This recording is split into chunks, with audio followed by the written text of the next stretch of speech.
rencana awal kan kita mau memensiunkan batu bara itu 1 giga ya, subcritical itu di tahun 2030.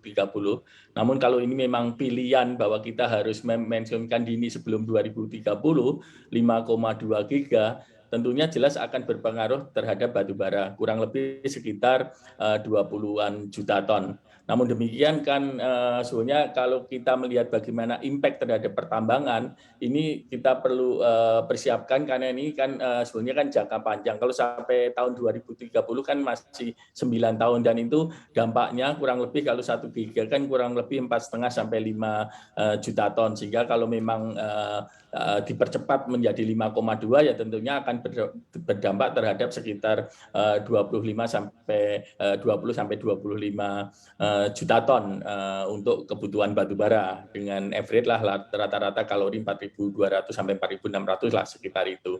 Sehingga kalau kita melihat kalau memang ini diperlukan ya percepatan tentunya perlu hati-hati juga percepatan ini kalau ini memang sudah pilihan pemerintah karena memang targetnya adalah untuk zero carbon di 2050. Ya, tentunya kan ini bagaimana juga perlu mengelola pertambangan itu ke depannya seperti apa. Karena bersamaan juga domestik, dampak terhadap domestik terpengaruh, tentunya next 5 tahun, katakan 2025 itu mulai Cina juga akan mengurangi atau bahkan flat terhadap impornya.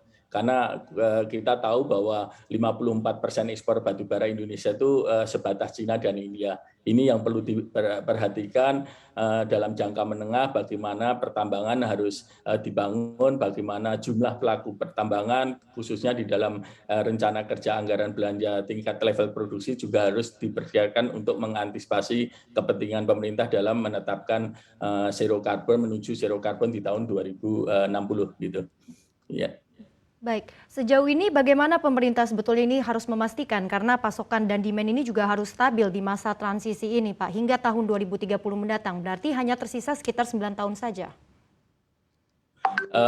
Betul Mbak, tapi kalau kita melihat kan kebutuhan tahun depan kan diperkirakan masih tinggi kan sekitar 100 mungkin relatif sama dengan ini 113 kalau memang pemerintah mau membawa domestik tetap untuk PLN. Namun demikian bahwa yang harus dipersiapkan satu bahwa kita melihat posisi produksi kita katakan sekarang 625 kebutuhan domestik kan sebatas 138,5. PLN sendiri kan 125 di tahun ini, 113 di tahun ini. Dan kalau kita melihat 9 tahun, kita melihat tentunya bagaimana rencana produksi. Awalnya kan rencana produksi itu ke depan kan jangka panjang pemerintah akan menetapkan pada batasan 600 juta ton per tahunnya. Namun demikian kalau memang pemerintah mencoba untuk mempercepat pensiun PLTU, tentunya dampak ini kita lihat bukan sebatas dampak di DMO-nya saja, namun kita tentu juga melihat bagaimana dampak terhadap potensi ekspor kita itu tentu dikaitkan. Dua hal ini, dua kutub ini dipersatukan untuk mengelola bagaimana industri pertambangan kita.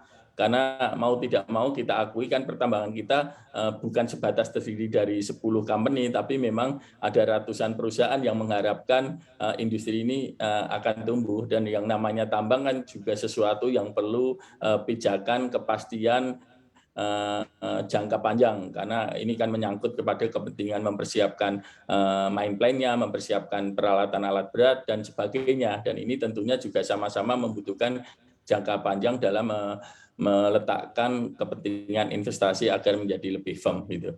Ya. Jangan lupa install aplikasi CNBC Indonesia yang ada di App Store dan juga Play Store untuk terus ikuti perkembangan berita dan informasi seputar bisnis yang terkini.